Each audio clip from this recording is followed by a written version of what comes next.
Welcome to Weekend Kanpur, Best Coaching Institute for 6th to 12th and Central University Entrance Test. Don't forget to like and subscribe before starting the video and feel free to comment. Good morning बच्चों, स्वागत है आपका आपके प्यारे channel weekend पे। अभी तक हम लोगों ने बहुत सारे वीडियो आपने देखे होंगे हमारे फिजिक्स पे। वो सारे वीडियो किससे रिलेटेड थे? 12th क्लास से। चाहे इलेक्ट्रिक फील्ड पे हो, चाहे फोर्स पे हो, चाहे कैपेसिटेंस पे हो, चाहे पोटेंशियल पे हो, सब किस पे रिलेटेड थे आपके? किस पे? 12th क्लास पे। आज हम नया स्टार्ट करने जा रहे हैं। आज जो अपना वीडियो हम लेके आए हैं या जो आज से हम नई प्लेलिस्ट स्टार्ट करेंगे वो किस पे बेस्ड होगी? आपकी 11th क्लास पे।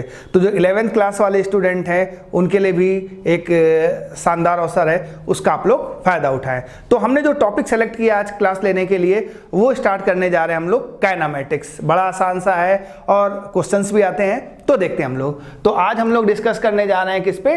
काइनेमेटिक्स। बेसिकली काइनेमेटिक्स दो वर्ड से मिलकर बना हुआ है, ग्रीक वर्ड है काइन एंड मैटिक्स। तो देखिए किससे मिलकर बना है? काइन से, और दूसरा वर्ड कौन सा है आपका? मैटिक। दो वर्ड से मिलकर बना है, एक है काइन और दूसरा कौन सा है? मैटिक्स। काइन का मतलब होता है something related to motion and matics का मतलब किससे है? मैथ से। काइन का मतलब मोशन और मैटिक्स का मतलब मैथमेटिक्स। यानी हम यहाँ पे मोशन की मैथमेटिक्स पढ़ेंगे। मोशन हो रहा है, उसमें किस तरीके से आपको मैथमेटिक्स लगाना है, किस तरीके से वेरिएबल का इस्तेमाल करना है, ये सब हम लोग किसमें सीखेंगे? काइनेमेटिक्स में। तो स्टार्ट करते हैं हम लोग। तो पहले हम लोग फील करते हैं कि मोशन क्या है, कितने टाइप के मोशन है और हमें किस तरीके से उनको डील करना है। बेसिकली मोशन तीन टाइप में होंगे, 1D, 2D and 3D। 1D का मतलब वन डायमेंशनल मोशन, 2D का मतलब two dimensional motion and 3D का मतलब थ्री डायमेंशनल मोशन। तो वन डायमेंशनल मोशन का मतलब 1D का मतलब क्या हो गया? वन डायमेंशनल मोशन, यानी एक ही डायमेंशन में मोशन हो, एक्स पे हो या सिर्फ वाई पे हो या सिर्फ जेड पे हो, सिर्फ एक्स पे हो, सिर्फ वाई पे हो या किस पे हो? सिर्फ जेड पे हो। जैसे एग्जांपल के लिए रोड पे एक कार जा रही है, वो सिर्फ एक ही डायरेक्शन में किस पे? एक्स पे जा रही है। या हम बॉल लें, उसको हम सीधे ऊपर थ्रो करें तो वो किस डायरेक्शन में मूव कर रही है? सिर्फ वाई डायरेक्शन में मूव कर रही है। तो इस तरीके के जो मोशन होंगे वो किस मोशन हो? वो कहलाएंगे आपके 1D मोशन या वन डायमेंशनल मोशन। तो जो 1D मोशन है उसको हम लोग क्या नाम देते हैं? उसको जनरली हम लोग क्या नाम देते हैं? लीनियर मोशन ही नाम बोलते हैं। दूसरा स्ट्रेट लाइन मोशन ही बोलते हैं, स्ट्रेट लाइन और रेक्टिलिनियर मोशन। तो 1D मोशन क्या हो गया आपका? लीनियर, स्ट्रेट लाइन या रेक्टिलिनियर मोशन, एक ही डायरेक्शन में हो, वो आपका 1D मोशन। एग्जांपल बता दिया, बॉल आप ऊपर फेंक रहे हैं, सीधा वाई डायरेक्शन में जा रहा है, सिर्फ 1D मोशन। कार मूव कर रही है, बाइक मूव कर रही है एक रोड पे, एक ही डायमेंशन में, वन डायमेंशनल मोशन हो गया। टू डायमेंशनल मोशन को फील करते हैं। टू डायमेंशनल मोशन का मतलब क्या होगा? वो दो डायमेंशन में मूव करेगा। दो डायमेंशन क्या? एक्स में भी हो सकता है, वाई में भी हो सकता है, एक्स जेड में भी हो सकता है और वाई जेड में भी हो सकता है। अब आप इस तरीके से समझिए बात को। जैसे सर्कुलर मोशन है, अगर जब कोई चीज सर्कल में मूव करेगी, कोई चीज क्या है? सर्कल में मूव कर रही है, तो वो क्या है? एक्स में भी है और किस में है? वाई में मूव कर रही है। प्रोजेक्टाइल मोशन, प्रोजेक्टाइल मोशन क्या है? एक्स में भी कंपोनेंट है और किस में भी कंपोनेंट है? वाई में भी कंपोनेंट है। तो प्रोजेक्टाइल मोशन क्या है? एक्स में भी मूव कर रहा है और वाई मूव कर रहा है। सर्कुलर मोशन क्या है? एक्स और वाई दोनों मूव कर रहा है। तो इस तरीके के जब मोशन होंगे तब हम लोग उसको किसको कैटेगराइज करेंगे? उसको 2D मोशन की कैटेगरी में। बहुत अच्छी बात। 1D को बोला हम लोगों ने लीनियर, स्ट्रेट लाइन या रेक्टिलिनियर मोशन। जो आपका 2D है वो एग्जांपल हो गया आपका सर्कुलर मोशन हो गया या प्रोजेक्टाइल मोशन हो गया। जो आपका 3D मोशन है वो बहुत ज़्यादा आपके सिलेबस में नहीं है, लेकिन आप इस तरीके से समझ सकते हैं कि जो गैस के पार्टिकल हैं वो 3 डायमेंशनल में मूव करते हैं, तीनों डायमेंशन में मूव करते हैं। तो वहाँ पे हम लोग बात करेंगे किसकी? 3 डायमेंशनल मोशन की। ठीक है, तो अब जो हम पढ़ने जा रहे हैं उसके लिए हमें कुछ वेरिएबल, कुछ टर्म का इस्तेमाल करना पड़ेगा, कुछ डेफिनेशन पे बात करनी पड़ेगी और उन्हीं डेफिनेशन या उन्हीं टर्म के या उन्हीं वेरिएबल पे बेस्ड हम लोग कुछ क्वेश्चन करेंगे जो आपके एग्जाम में आने वाले हैं। तो हम देखें यहाँ पे जो हम यहाँ पे बात करने जाएंगे वो कौन कौन से टर्म होंगे। पहला टर्म देखिए ध्यान से। अगर हम फर्स्ट टर्म की बात करें तो हम बिल्कुल समझाते हैं आपको। बात करेंगे हम लोग किसकी? बहुत सिंपल सी बात है, किसकी बात करेंगे? डिस्टेंस और इसी का भाई है छोटा भाई डिस्प्लेसमेंट। दूसरा पॉइंट हम लोग बात करेंगे इस वीडियो में वेलोसिटी, सॉरी पहले स्पीड लिख दें क्योंकि उधर पहले डिस्टेंस लिखा था। पहले बात करेंगे हम लोग, दूसरा पॉइंट बात करेंगे किस पे, स्पीड पे और वेलोसिटी। आज इन्हीं दो वेरिएबल के बारे में इस वीडियो में हम लोग बात करेंगे। जब हम लोग आगे जाएंगे तो कुछ क्वेश्चन और करेंगे और एक नया टर्म डिस्कस करेंगे, एक्सीलरेशन। ठीक है, चलो अभी हम लोग बात करने जा रहे हैं डिस्टेंस और डिस्प्लेसमेंट के बारे में। तो जरा बच्चों देखें, तो डिस्टेंस क्या है और डिस्प्लेसमेंट क्या है।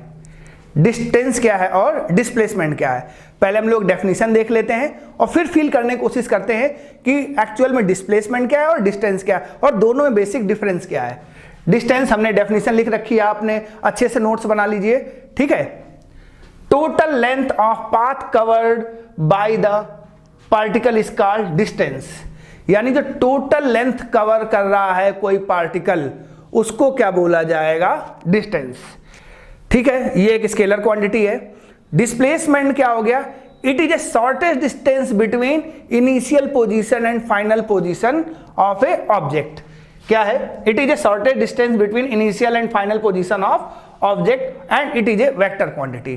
यानी जो टोटल पाथ कवर कर रहा है, सॉरी जो टोटल लेंथ कवर कर रहा है पार्टिकल, वो हो गया डिस्टेंस, और जो मिनिमम कम से कम डिस्टेंस कवर कर रहा है वो हो गया डिस्प्लेसमेंट। डिस्टेंस डिस्प्लेसमेंट दोनों वही है मीटर, लेकिन जो छोटी डिस्टेंस दूरी होगी वो हो गया distance. Minimum distance is displacement. जो टोटल डिस्टेंस होगी, टोटल लेंथ होगी पाथ की, वो कहलाएगा आपका डिस्टेंस। ये तो हो गई डेफिनेशन, लेकिन इससे भी फील नहीं आया। हम लोग थोड़ा सा इसको समझाने की और कोशिश करते हैं। तो ध्यान से देखो, मेरे पास दो पोजीशन है ए और बी। अब ए से बी जाने के देखिए कितने रास्ते हो सकते हैं। हम क्या करें, ए से बी ऐसे चले जाएं, ए से बी इस तरीके से चले जाएं, इस तरीके से चले जाएं, इस तरीके से चले जाएं, किसी भी तरीके से जा सकते हैं ना। Number 1, number 2, number 3, number 4। तो देखो ए से बी जाने में ये भी डिस्टेंस हो गया, ये भी चारों डिस्टेंस हो गए। ध्यान से देखो, ए से बी कई जाने में रास्ते हैं। तो आप देखो ए से बी जाने में जो सबसे शॉर्टेस्ट पाथ हुआ वो कौन सा हो गया आपका, नंबर 2 वाला। ए से बी जाने में जो सबसे शॉर्टेस्ट पाथ हुआ वो कौन सा हो गया आपका, ए से बी। तो ये नंबर 2 वाला जो आपका डिस्टेंस आ रहा है, इस डिस्टेंस को हम लोग क्या बोलेंगे, डिस्प्लेसमेंट। डिस्प्लेसमेंट क्या है, minimum distance between A and B. कोई पार्टिकल ए से बी जाने में जो कम से कम डिस्टेंस ले रहा है वो कहलाएगा डिस्प्लेसमेंट। फाइनल से इनिशियल के बीच की जो डिस्टेंस है, मिनिमम डिस्टेंस है, वो कहलाएगा आपका डिस्प्लेसमेंट। तो हम बात करते हैं 1 2 3 4 पाथ दिखाएं, चारों डिस्टेंस हैं, लेकिन जो आपका ए से बी जाने का जो सेकंड नंबर वाला जो प्रोसेस है, सेकंड नंबर वाला तरीका है, बेसिकली वही आपका क्या है, डिस्प्लेसमेंट। तो हम बोल सकते हैं कि 1, 2, 3, 4 सब डिस्टेंस तो हैं, लेकिन जो 2 है वो शॉर्टेस्ट है, वो क्या कहलाएगा आपका, डिस्प्लेसमेंट। ठीक है, वो आपको क्या कहलाएगा, डिस्प्लेसमेंट। बड़ी आसान सी बात थी, आपको समझ में आ गई। ठीक है, ये याद रखना बच्चों, स्केलर है और ये क्या है आपकी वेक्टर क्वांटिटी है। एग्जाम में लिखने को आता तो आप थोड़ी सी कहानी लिख देंगे तो अच्छे से समझ में आ जाएगी। चलो बेटा, इतनी बात, कोई कंफ्यूजन कोई दिक्कत की बात नहीं, समझ में आ गई होगी। अब थोड़ा सा हम क्या करते हैं, कुछ क्वेश्चंस करते हैं जिससे आपको डिस्टेंस और डिस्प्लेसमेंट के अच्छे से फील आ जाएगा। तो देखिए क्वेश्चन आपके लिए हमने पहले से टाइप करके रखे हैं यहाँ पे। हम क्या करने जा रहे हैं बच्चों, ध्यान से देखो, हम ए पोजीशन से मूव कर रहे हैं और इस तरीके से एक सर्कुलर पाथ के अराउंड ए से बी की ओर मूव कर ले रहे हैं, और हमने माना जो सर्कल है उसका रेडियस क्या है, ए है, ए रेडियस है। तो अब बताना है ए से फिर ए पोजीशन की ओर आ गए तो आपका डिस्टेंस कितना है और आपका डिस्प्लेसमेंट कितना है। तो ध्यान से देखो बात, पहले बात, एक मिनट, पहले हम क्या निकाल देते हैं, डिस्प्लेसमेंट निकाल देते हैं। डिस्टेंस और डिस्प्लेसमेंट पूछा है तो हम पहले डिस्प्लेसमेंट निकाल देते हैं। कितना आसान सा हो गया, देखो डिस्प्लेसमेंट निकालने के लिए ए था और घूम के हम फिर किस पे आ गए, ए पे आ गए। तो देखो ए से ए के बीच में जो आपका डिस्प्लेसमेंट हुआ, ए से फिर पोजीशन 1 पे आ गए तो यानी कोई भी डिस्टेंस, कोई भी आपका इनिशियल और फाइनल पोजीशन के बीच में कोई भी डिफरेंस नहीं है, तो डिस्प्लेसमेंट क्या हो गया आपका 0। ध्यान सुनो बात को, डिस्प्लेसमेंट निकालना है ए और बी के बीच का मिनिमम डिस्टेंस। यहां पे क्या है, ए पे वही है, वही पॉइंट क्या है, बी पे है। ए से घूम के गए और फिर ए पे आ गए, यानी जो नेट डिस्टेंस कवर करी, फिर उसी पोजीशन पे हम खड़े होकर देखा मैंने कि अब इस समय क्या वो डिस्टेंस दिखाई दिया, कितना कवर किया, तो नेट डिस्टेंस यहां से देखने में क्या हो गया 0। तो यही 0 डिस्टेंस क्या हो गया, डिस्प्लेसमेंट। इस समय जब पूरा राउंड हमने सर्कल के राउंड मान लिया, तो ए और दोनों पोजीशन सेम है, तो डिस्प्लेसमेंट 0। डिस्टेंस क्या हुआ, डिस्टेंस क्या हुआ, वो इस तरीके से अपना वो कवर करता हुआ आ गया, वो यहां से इस तरीके से क्या हुआ, कवर करता हुआ आ गया। अब ये पूरे सरकमफेरेंस में कवर किया है, तो डिस्टेंस टोटल कितना होना चाहिए, ये वैल्यू हो जानी चाहिए आपकी कितनी, 2 पाई r, और r हमने यहाँ पे क्या लिया है a, यानी यहाँ पे जो डिस्टेंस हुआ वो 2 पाई है, जो डिस्प्लेसमेंट हुआ 0। डिस्प्लेसमेंट क्या, फाइनल और इनिशियल पोजीशन देखनी है, दोनों पोजीशन एक ही जगह है, तो डिस्प्लेसमेंट 0। डिस्टेंस टोटल उसने कितनी डिस्टेंस कवर करी है, टोटल कितनी दूरी उसने तय करी है, ये निकाल देना है। तो ठीक है, बहुत आसान सी बात है। अब हमने क्या करा, ए से बी की ओर मूव कर रहे हैं एक सेमी सर्कल के लॉन्ग, अभी सर्कल में मूव कर रहे थे ए से बी, तो अब ए से बी के लिए डिस्टेंस बताना है और डिस्प्लेसमेंट बताना है। ये सेमी सर्कल है भाई, मान लेना आप ए से बी की ओर। अब देखो सेमी सर्कल है, तो टोटल डिस्टेंस यहाँ से, टोटल लेंथ कितनी पाथ में कवर करी ये, और पूरे का होता है 2 पाई है, तो इसकी वैल्यू कितनी हो गई आपकी, उसका आधा यानी पाई है। अब डिस्प्लेसमेंट क्या है, ए से बी में पहुंचने का ये शॉर्टेस्ट पाथ है, नहीं नहीं ये शॉर्टेस्ट पाथ नहीं है। ए से बी पहुंचने का शॉर्टेस्ट पाथ क्या है, ये फाइनल पोजीशन है, ये इनिशियल पोजीशन, तो ये इसका रेडियस ए था, ये ए और ए मिलके ये किसके बराबर हो गया 2a, यानी सेमी सर्कल के अलाउंग जब हम मूव करें तो डिस्प्लेसमेंट आया आपका 2a, और जो डिस्टेंस आई वो किसके बराबर आ गई, पाई इंटू a। बहुत आसान सी बात, आपको समझ में आ गई। थोड़ा सा और क्वेश्चन करते हैं। हमने कहा ये यहां पे ले लिया, क्वेश्चन देखिए, एक क्यूब लिया, ए पोजीशन और बी पोजीशन। हमने कहा एक कोई पार्टिकल है, इस तरीके से मूव किया, ये गया और इस तरीके से बी पे पहुंचा। तो ए से बी पहुंचने के लिए जो हमने रेड कलर से बनाया है, एक ये पाथ चुना उसने, तो उसने कहा ए से बी जो रेड कलर वाला पाथ है, इसका डिस्टेंस क्या है। अगर क्यूब है उसका एज क्या हो, ए हो, ठीक है, क्यूब का साइड क्या हो, एज क्या हो, ए हो, तो डिस्टेंस क्या होना चाहिए। तो देखो डिस्टेंस निकाल लें, यहां से यहां तक चला, कितना डिस्टेंस कवर किया a, फिर ये a और फिर ये a, तो टोटल डिस्टेंस कितना हो गया, यहां से 3 है। टोटल जितना भी लेंथ पाथ में कवर किया उसने, वो ही हमारा डिस्टेंस है। तो टोटल लेंथ क्या, a फिर a और फिर a, 3 है। ठीक, डिस्प्लेसमेंट क्या है, a और b पोजीशन के बीच में जो क्या नाम है मिनिमम डिस्टेंस हो। तो मिनिमम डिस्टेंस कैसा है, ये देखो ये वाला, इस तरीके से सोचो, एक क्या नाम है आपके लिए, एक रूम है क्यूब के फॉर्म में, एक पॉइंट ये और एक पॉइंट ये वाला डायगोनल। तो हम जानते हैं अगर ये a है तो इस डायगोनल की वैल्यू क्या होती है, a√3। तो जो डिस्प्लेसमेंट निकल के आ जाएगा वो कितना निकल के आ जाएगा आपका इस केस में, a√3। डिस्टेंस टोटल पाथ की जितनी भी लेंथ है सबको जोड़ते चले जाना है। डिस्प्लेसमेंट इनिशियल और फाइनल पोजीशन के बीच का जो डिफरेंस है वो लिख देना है, बड़ी आसान सी बात। डिस्प्लेसमेंट वेक्टर है और डिस्टेंस कौन सा आपका, स्केलर क्वांटिटी। अब अगर कहा गया कि ए और बी पूछा गया, ए और बी क्या नाम है, ए और बी क्या है, पोजीशन वेक्टर दे दिए गए। अब पूछा गया ए से बी के बीच का डिस्प्लेसमेंट क्या है। तो ध्यान से सुनो बात को, हम इसको इस तरीके से कर सकते हैं कि इसके पोजीशन वेक्टर ये और इसके पोजीशन वेक्टर ये। तो चाहे तो हम इसको ऐसे कर लें, ये हो गया आपका r1 वेक्टर और ये हो गया आपका r2 वेक्टर। तो ध्यान से देखो, ए बी निकालना है तो क्या होना चाहिए, ध्यान से देखो, ये हो गया r2 minus r2 vector minus r1 vector. r2 vector क्या है, x2ji plus y2j plus z2k minus x1i y1j plus z1k।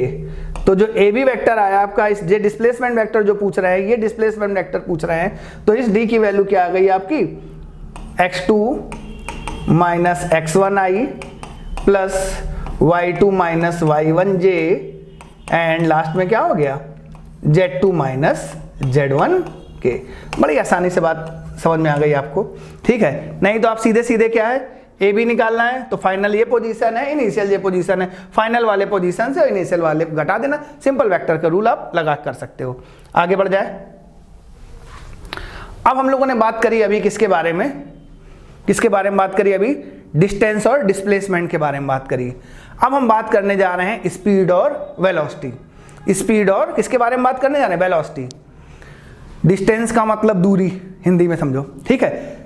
Total length जितनी पाथ में कवर करी वो डिस्टेंस हुआ और मिनिमम जो लेंथ थी वो डिस्प्लेसमेंट हो गया। बहुत अच्छी बात। स्पीड और जो वेलोसिटी वो भी इसी से रिलेटेड है। स्पीड का मतलब क्या हो गया आपका, स्केलर में समझो बात को कि डिस्टेंस अपॉन टाइम। स्पीड क्या है, ऊपर क्या है डिस्टेंस दूरी होना चाहिए, नीचे क्या होना चाहिए टाइम होना चाहिए। तो जब हम स्पीड की बात करेंगे तो हम बात करेंगे distance with respect to time, और क्या नाम है जब वेलोसिटी की बात करेंगे तो इसका मतलब क्या बात कर रहे हैं हम लोग, displacement with respect to time. तो पहले सिंपल सा डेफिनेशन देख लेते हैं। Speed it is the ratio of distance covered with time, it is a scalar quantity. ये क्या है, रेशियो किसका है कि उतने टाइम में कितनी डिस्टेंस कवर करी है, ठीक है। स्पीड के भी दो पार्ट है, एक है आपका एवरेज स्पीड और एक क्या है इंस्टेंटेनियस स्पीड। एवरेज स्पीड का मतलब समझो, पहले डेफिनेशन समझ लेते हैं फिर आपको समझाते हैं। It is the ratio of total distance travelled by the object to the total time taken. यानी वी एवरेज की बात करें तो जितना टोटल डिस्टेंस कवर किया है और टोटल टाइम से डिवाइड कर दो, आपकी एवरेज स्पीड निकल जाएगी। आप इसको इस तरीके से समझ सकते हैं। आप एक बाइक से जा रहे हैं, आप सपोज यहाँ से 5 किलोमीटर आपने ट्रेवल किया। पहले आपने थोड़ी सी बाइक तेज करी, हो सकता है 60 किलोमीटर पर आवर की स्पीड से चल रहे हो, फिर बीच में थोड़ा सा रस आया, आपकी बाइक की स्पीड 30 हो गई, फिर 20 किलोमीटर पर आवर हो गई, फिर बढ़ के 50 हो गई, फिर कुछ 60 हो गई। तो आपने इस टोटल टाइम में अलग अलग स्पीड से यहाँ पे क्या नाम है जो 5 किलोमीटर की जर्नी है उसको आपने ट्रेवल किया। तो एवरेज स्पीड क्या आएगी, सबका एवरेज की टोटल जो आपने डिस्टेंस कवर करी है और कितने टाइम में कवर करी है, ये हो गई आपकी एवरेज स्पीड। अभी क्वेश्चन कराएंगे तो ज़्यादा अच्छे से आपको बात समझ में आएगी। अब एवरेज दो स्पीड की बात करी, एक एवरेज स्पीड और दूसरी किसकी बात करी, इंस्टेंटेनियस। एवरेज स्पीड का मतलब हम क्या नाम है अलग अलग उसी जर्नी को अलग अलग क्या नाम है स्पीड से उसको हम कवर कर रहे हैं, तो सबका जो एवरेज है किस तरीके से निकालना हम बताते हैं आपको। वो हो गई आपकी एवरेज स्पीड। इंस्टेंटेनियस स्पीड की बात बताते हैं। हमने क्या किया है, आपने बाइक की ओर देखा एक स्टैंड के लिए, तो बाइक का जो आपका जो सुई था वो बता रहा है कि आप किससे चल रहे हैं 60 किलोमीटर पर आवर, ठीक। वो स्टैंड की हो गई। फिर से अपनी बात समझाते हैं, बात को ध्यान से समझना बात को बेटा। हम बाइक से मूव कर रहे हैं, ठीक है। एक स्टैंड ऐसा आया, आपने देखा कि आपकी बाइक की स्पीड कितनी है 70 किलोमीटर पर आवर। ये हो गई आपकी इंस्टेंटेनियस स्पीड। एक स्टैंड पे हो सकता है अगले सेकंड पे वो 60 हो जाए, या फिर अगले सेकंड पे क्या हो जाए 55 हो जाए या 75 हो जाए। हर स्टैंड पे अलग अलग हो सकती है। तो इंस्टेंटेनियस स्पीड का मतलब क्या है कि उस स्टैंड पे क्या स्पीड होगी। तो अभी हम थोड़ा सा क्वेश्चन से कराएंगे तो आप आसानी से चीजों को समझ सकते हैं। तो पहले तो ये समझ में आई एवरेज स्पीड का मतलब क्या हो गया कि यार total distance upon total time कर दें, आसानी से आपकी एवरेज स्पीड आ जाएगी। फिर हमने क्या कहा कि यार भाई हम क्या नाम है अलग अलग डिस्टेंस हैं। एक जैसा भी हमने 5 किलोमीटर वाला एग्जांपल लिया कि यार हम बाइक से जा रहे हैं, एक हमने स्पीड क्या नाम है स्टार्टिंग के जो आपका S1 मीटर है वो V1 मीटर पर सेकेंड से ट्रेवल किया। हमने कहा स्टार्टिंग में जो आपने S1 मीटर कवर किया वो किससे कवर किया, V1 मीटर पर सेकेंड से। बहुत अच्छी बात। अगला S2 मीटर कवर किया हमने किससे, V2 मीटर पर सेकेंड। थर्ड S3 किससे कवर किया, S3 डिस्टेंस कवर किया हमने V3 मीटर पर सेकेंड। तो आपने कहा कि अब बताओ इस केस में एवरेज स्पीड क्या आनी चाहिए। तो हमने क्या कहा कि S1 S2 SN अलग अलग डिस्टेंस आपने कवर करी हैं। तो एवरेज स्पीड का फार्मूला क्या हुआ, total distance upon total time. तो टोटल डिस्टेंस क्या हो गया आपका, S1 S2 S3 सारे आपने डिस्टेंस को जोड़ दिया, कोई दिक्कत नहीं। अब हमने कहा ये ऊपर आपने ऐड करके लिख दिया S1 plus S2 plus S3 plus so on, कहां तक Sn। S1 को कवर करने में सपोज T1 टाइम लगा, S2 को कवर करने में सपोज T2 टाइम लगा, फिर T3 टाइम लगा, और कितना टाइम लगा, Tn टाइम लगा। अब T1 T2 T3 निकालना है, तो T1 निकालना कितना आसान है, T1 क्या हो जाएगा, देखो T1 S बराबर क्या हो गया, V1 बराबर क्या हो गया S1 अपॉन T1, तो क्या होना चाहिए, T1 बराबर हो जाना चाहिए S1 अपॉन V1। इसी तरीके से T2 बराबर क्या हो जाना चाहिए, S2 अपॉन V2। T3 बराबर क्या हो जाना चाहिए, S3 अपॉन V3। तो हमने बड़ी आसानी से क्या है, सबकी वैल्यू निकाल दी। तो अभी हम लोगों ने बात करी है किसकी, एवरेज स्पीड किस तरीके से कैलकुलेट करते हैं। और थोड़ा आगे देखें, आसान सा टॉपिक है। इंस्टेंटेनियस स्पीड का मतलब अभी जो हमने बात भी करी थी आपसे, it is the speed of particle at a particular instant of time. एक पर्टिकुलर इंस्टेंट पे क्या टाइम पे स्पीड है, वो इंस्टेंटेनियस स्पीड। आप जब बाइक से चल रहे हो तो आपकी बाइक कहीं 50 किलोमीटर पर आवर की भी है, 60 की भी है, 70 की भी है, 40 की भी है, 10 की भी है, रेस्ट पे भी है, ठीक है। ये सब चीजें मिलकर एवरेज को बनाएंगी, ठीक है। इंस्टेंटेनियस का मतलब जो बोल रहे हैं ना, आपने देखा ठीक 12 बजे बाइक थी आपकी 70 किलोमीटर पर आवर पे, ठीक है, तो वो उस इंस्टेंट की स्पीड हुई। हो सकता है 12:01 पे क्या नाम है वो 60 हो गई, तो 12:01 इंस्टेंट की बात होगी। इंस्टेंटेनियस स्पीड का मतलब क्या हो गया कि उस इंस्टेंट पे क्या स्पीड है। तो बिल्कुल आसानी से डेफिनेशन है delta S upon delta T, ठीक। और अगर ये टाइम बहुत छोटा हो जाए, लिमिट t टेंस टू 0 हो जाए, तो क्या हो जाएगा वो इंस्टेंटेनियस। जो एवरेज था, और t को अगर हम बहुत कम कर दें, एक इंस्टेंट पे कर दें, ठीक, तो जनरली हम लोग उसको डिफरेंशिएशन में ds अपॉन dt के फॉर्म में भी लिखते हैं, और ये आपके एग्जाम में आता भी है, ठीक है। तो इंस्टेंटेनियस स्पीड क्या हुई, ds upon dt, differentiation of s with respect to t। चलो अभी क्वेश्चन करते हैं, फिर देखते हैं वेलोसिटी क्या आ गया। अभी हम लोगों ने बात करी, किसकी बात करी, स्पीड की। अब हम बात करते हैं वेलोसिटी। ये दोनों शब्द देखने में या सुनने में बड़े एक जैसे लगते हैं, है भी काफी सिमिलर से हैं। वेलोसिटी और स्पीड में, स्पीड और वेलोसिटी में वही रिलेशन है, वही डिफरेंस है जो अभी हम लोगों ने किसमें बात किया, डिस्टेंस और डिस्प्लेसमेंट में। पहला स्केलर, दूसरा वेक्टर, ठीक। वेलोसिटी क्या हुआ आपका, क्या हो गया, distance upon time. Sorry, speed क्या हुआ, डिस्टेंस अपॉन टाइम। वेलोसिटी क्या हो गया, डिस्प्लेसमेंट अपॉन टाइम, ठीक है। Total displacement upon total time. तो it is the rate of change of displacement with respect to time, it is a vector quantity. इसमें भी दो पार्ट हो गए, average velocity and instantaneous velocity, same चीज। It is defined as the ratio of displacement with total time, तो वहां distance था वहां डिस्प्लेसमेंट हो जाएगा। वहां पे जब हम लोग इंस्टेंटेनियस की बात करेंगे तो जहां एस था वहां डिस्प्लेसमेंट हो जाएगा, ठीक है। तो क्वेश्चन करेंगे तो ज्यादा अच्छे से आपको चीजों को समझ में आएगा। बहुत आसान से क्वेश्चन है, सिंपल से। पहला क्वेश्चन क्या है, a person walk 3 metre 2 second in east and 2 metre in 2 second in waste.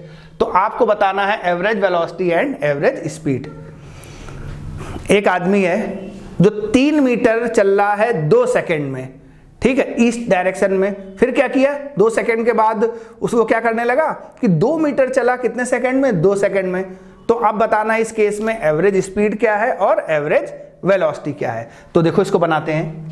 हमने कहा एक पोजीशन थी आपकी ए और एक पोजीशन थी बी।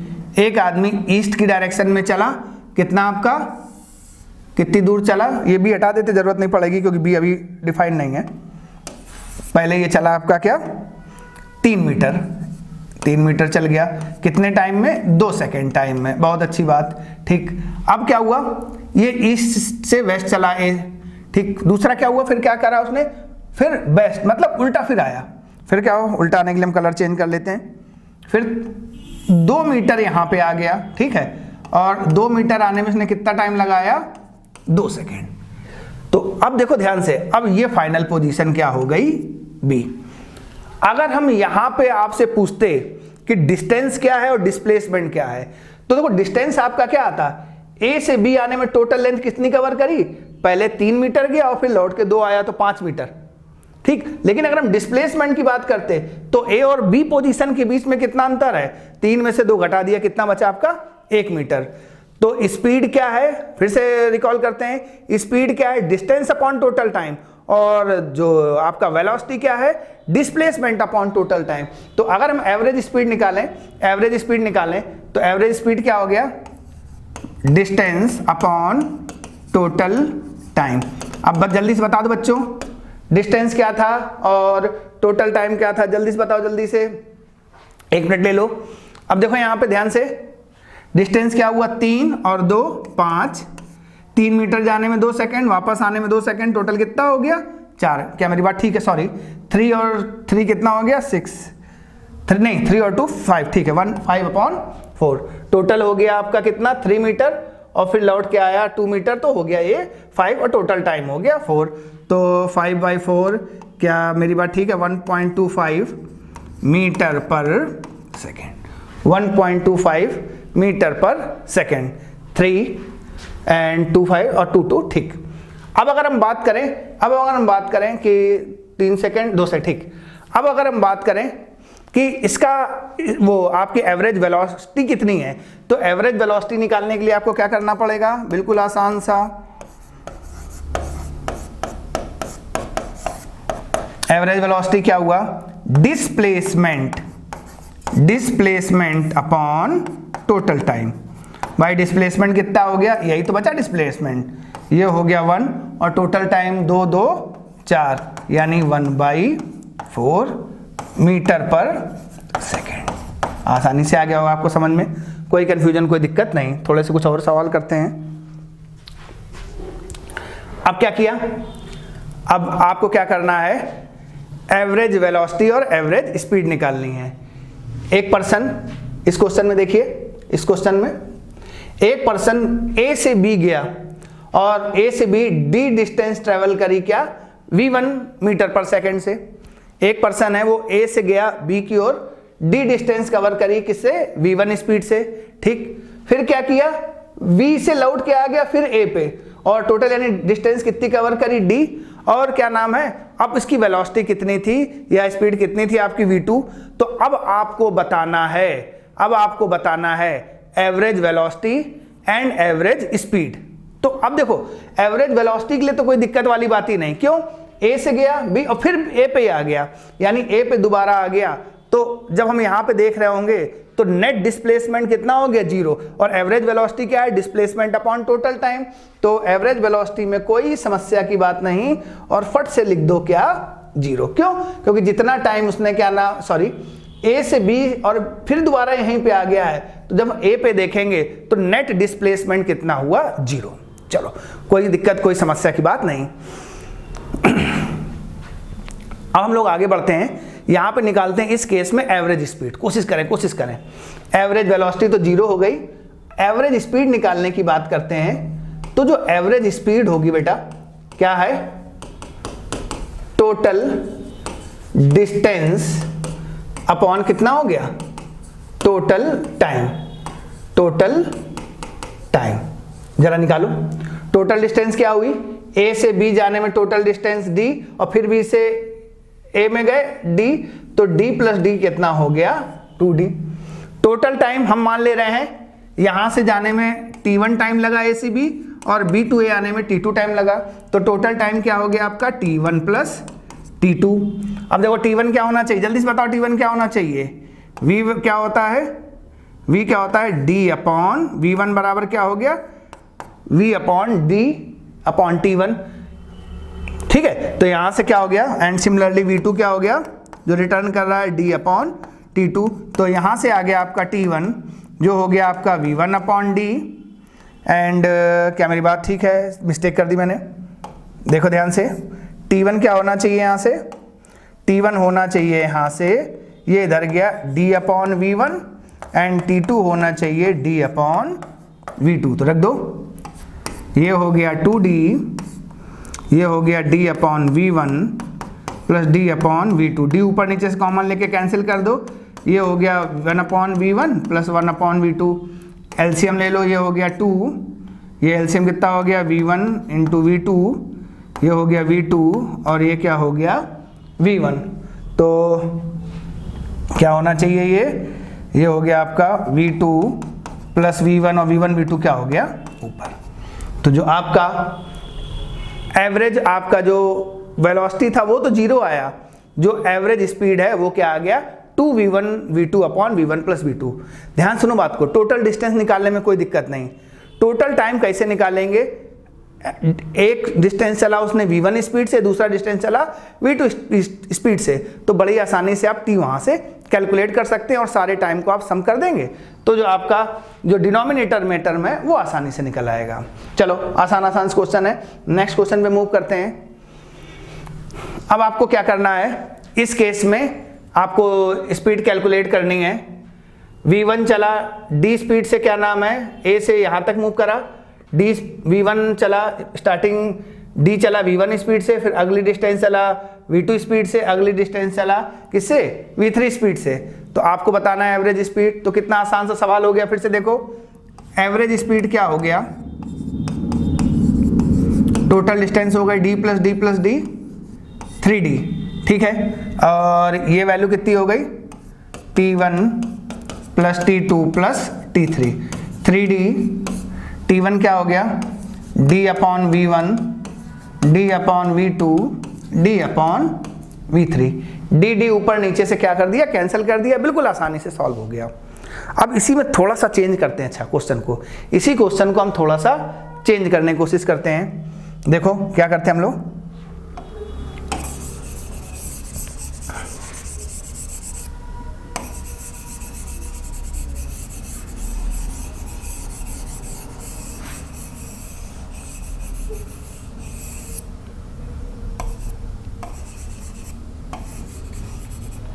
ये आपका होमवर्क का क्वेश्चन है। देखें हमने क्या करा कि इस क्वेश्चन में हम क्या करते हैं,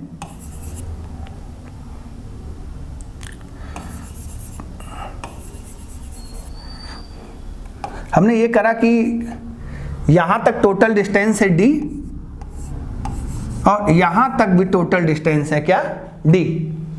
अब क्वेश्चन ये कहा कि a से यहां तक चला, यहां तक चला, यहां तक, ये दोनों बराबर टाइम लिया। यहां तक जो टाइम इसने एक्सपेंड किया वो टाइम लिया, वो भी t टाइम लिया, और ये भी क्या किया t टाइम लिया, ठीक है। यहां पे मान लेते हैं t1 टाइम लिया और ये टाइम क्या लिया इसने t2 टाइम लिया। तो अब आपको बताना है, या छोड़िए अभी आप इसको, अभी कंफ्यूजन हो जाएगा, अभी करते हैं सवाल को। इससे पहले इसको इस तरीके से कर लेते हैं कि अब क्या है, आप अपने होमवर्क के लिए कर लीजिए। अब इसने पूरी d डिस्टेंस कवर करी है, और d डिस्टेंस कवर करने में जो फर्स्ट हाफ है वो कवर कर रहा है किससे, v2 स्पीड से, और जो सेकेंड हाफ है वो किससे कर रहा है, v3 स्पीड से। बिल्कुल सेम वैसा ही क्वेश्चन है, ठीक है बच्चों। तो आज अभी हम लोगों ने क्या देखा, वेलोसिटी के बारे में जाना, स्पीड के बारे में जाना, डिस्टेंस के बारे में जाना और डिस्प्लेसमेंट के बारे में जाना। जो अगली क्लास होगी हम इसमें कुछ और अच्छे क्वेश्चन कराएंगे आपके वेलोसिटी और इस पे, ठीक है, जो आपके नीट के एग्जाम या दूसरे एग्जाम में, कॉम्पिटिटिव एग्जाम में भी आए हैं, बोर्ड के लिए भी इंपॉर्टेंट है। और हम लोग आगे जिक्र करेंगे किसका, एक्सेलरेशन का। तो कैसा लग रहा है आपको वीडियो, जरूर बताइएगा अपने कमेंट्स में। Okay, thank you.